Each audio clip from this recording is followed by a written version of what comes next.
Why don't we write music like the legends did before us, who had nothing, absolutely nothing when starting?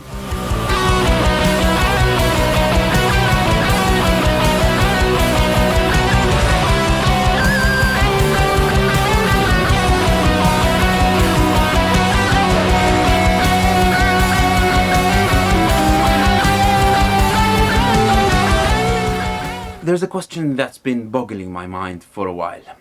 I mean, we have more gear, tons of plugins, and a lot of great, affordable studio gear and studio equipment, DAWs, a lot of things that we can use to record music nowadays at home without even leaving your room. Yet, why our music is not as the music of the legends before us? So recently, after Ozzy Osbourne passed away, and Ozzy, by the way, was one of my very first metal heroes as a teenager. I think I knew Ozzy before I knew Black Sabbath. I come from a generation where the internet was exploding, but not as it is now, and the music was not really accessible where I was, so we used to exchange music, using flash drives and CDs and all that stuff when I was in school. But I really felt sad about the passing of Ozzy Osbourne.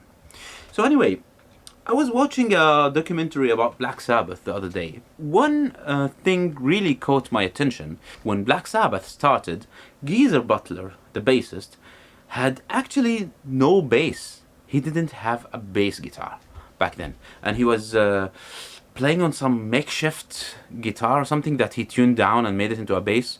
And then he borrowed the bass for the first gig. So come to think about it, and I believe Geezer Butler is a really underrated bassist in the bass world. Come to think about it, these guys started from nothing in Birmingham. They were poor children. They didn't have access to studios or anything back then, and yet they started one of the greatest bands in history. And they pioneered what we know now as metal and heavy metal. I'm looking at why are we not really making music like they used to do, even though we have access to everything. We don't need a record deal. We don't need money for studio to record. And we have lots of gears. I'm one of the people that I feel I'm blessed. I have my own humble home studio, but which is really equipped with a lot of gear. And especially when it comes to guitar, I have a lot of pedals and effects and amps and guitars, and yeah, I've got everything I need, and drum software to program my drums because I can't have a drums where I live. But I feel like my musical output in the recent years has not been as good as when I started. And when I started, I had nothing. But back then, when I had this little equipment, there's next to nothing, I really was making a lot of music. And the point is not just about coming up with riffs. I'm coming up with a lot of riffs. I'm doing a lot of improvised videos. And I get a lot of ideas when I do these things. And when I listen back, okay, this part sounds like a good riff or like a good lick. Okay, I could make this into a song. But I'm not doing that. And when I go to my computer files, I have a lot. I have hundreds, if not thousands, of short clips and videos that I've accumulated throughout the years. I'm just taking ideas of these riffs, and yes, this is a good song, this is a good song, but I'm not completing much if I want to pinpoint the issue. First, option paralysis for sure, because I spend a lot of time, and I think many musicians are spending a lot of time messing with tone and experimenting with gear and how does this sound and how that sounds, instead of actually making the music. And I believe also that, as many others said, the unlimited number of tracks and stuff you can record in digital workstations is something limiting.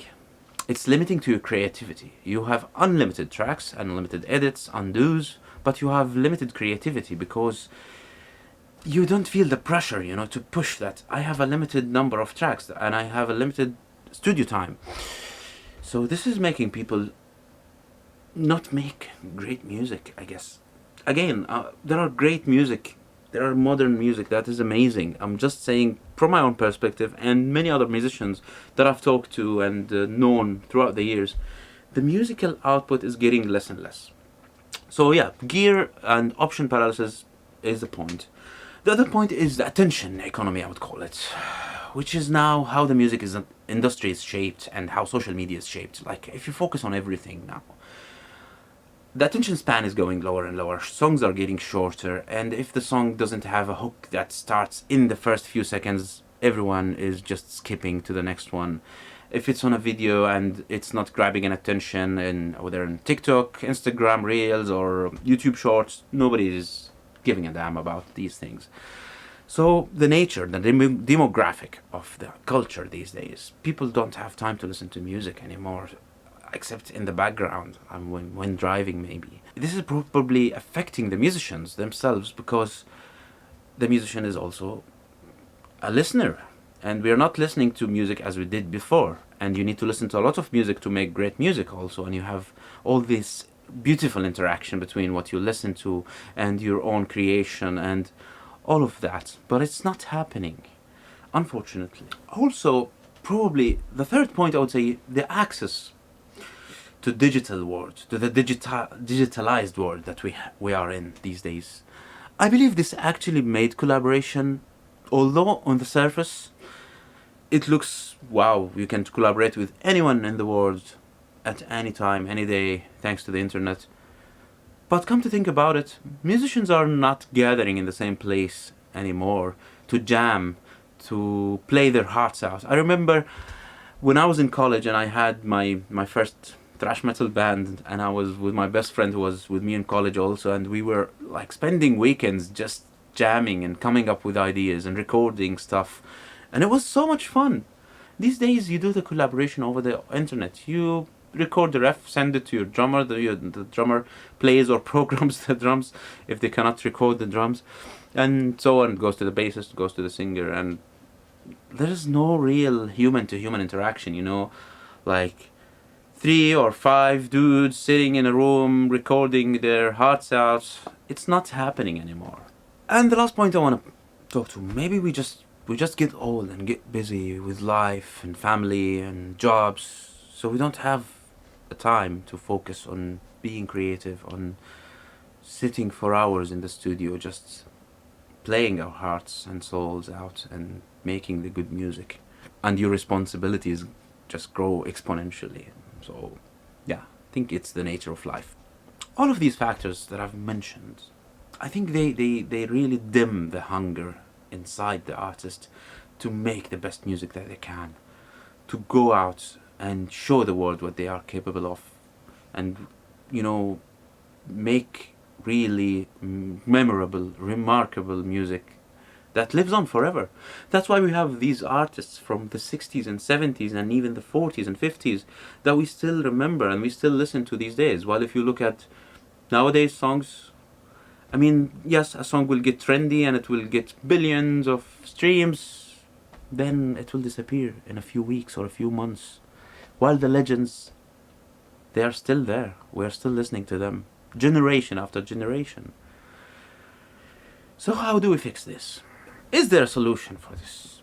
Is there a way that we can make music better and we can challenge ourselves like they did before? Personally, I would like to embark on a journey to start limiting myself, because sometimes less is more.